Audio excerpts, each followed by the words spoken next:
पंतप्रधान नरेंद्र मोदी इस्रायल दौऱ्यावर आहे। मोदी आणि नेतन्याहू यांच्यात चर्चा झाली।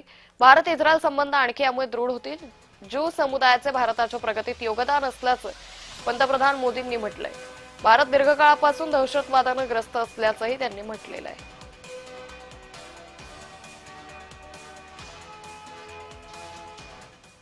No cause can justify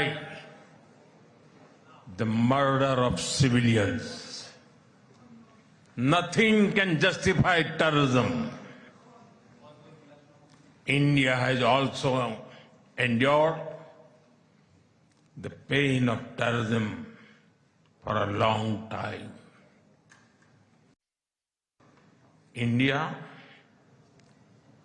stands with Israel firmly, with full conviction in this moment and beyond.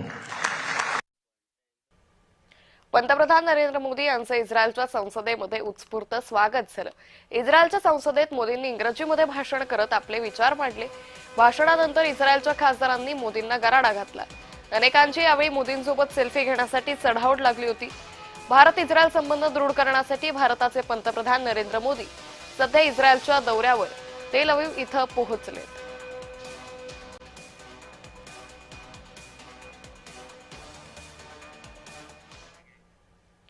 पंतप्रधान मोदींच्या इस्रायल दौऱ्याचं महत्त्व नेमकं काय पाहूयात। शस्त्र करार। ऑपरेशन सिंदूरमध्ये भारतानं वापरलेल्या शस्त्रांपैकी अनेक क्षेपणास्त्र आणि ड्रोन इस्रायली बनावटीचे आहेत।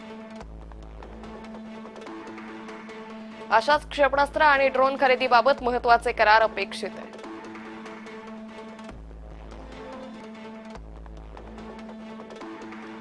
आयरन डोम हे युद्धसिद्ध मिसाईल विरोधी तंत्रज्ञान इस्रायल भारताला देण्यास तयार अशी चर्चा आहे।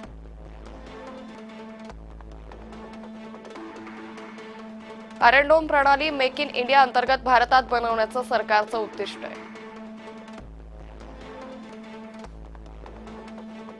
यामुळे भारताच्या सुदर्शन हवाई संरक्षण यंत्रणेला मोठा फायदा होणार आहे।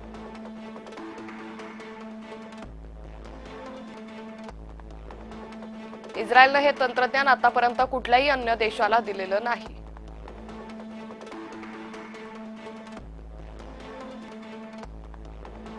सशस्त्र ड्रोन तंत्रज्ञानात इस्रायल जगात पहिल्या क्रमांकावर आहे।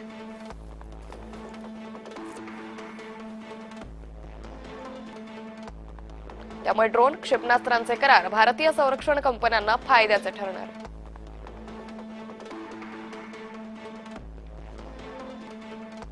अमेरिका इराण संघर्ष। अमेरिकेने इराणवर हल्ला केल्यास पश्चिम आशियातील भूराजकीय समीकरण बदलणार आहे।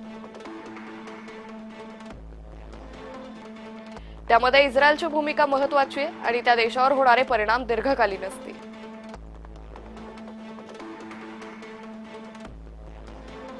अशामध्ये युद्ध सुरू होण्याआधीच महत्त्वाचे करार पूर्ण करण्यावर मोदी आणि नेतन्याहूंचा भर असेल।